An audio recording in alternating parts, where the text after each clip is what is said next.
mo muna ito. Dito. Ano mo patay na? Yan siya nila. Isa na lang kasi yung adobo. Ilan yan? Iba na lang bibilin ko. Pero adobo mo na ako.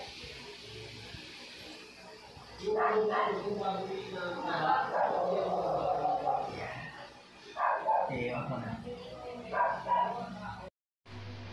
Ayan, maiting pa o.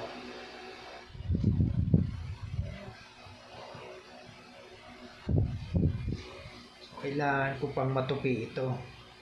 Hindi pa siya, hanggang ganyan pa lang. Dahan-dahan lang. Para lumambot. Tumigas na eh. Pumunat yung ligaments eh. Kailangan ma-exercise. Natanggalan na ng tahi. Ito wala ng tahi yan. Although meron pa siyang kaunting sugat. Ito, ano na lang to. Parang gas-gas na ano. Pero pagaling na yan. Pila. Kaunting may maga pa. Pero papaliit na.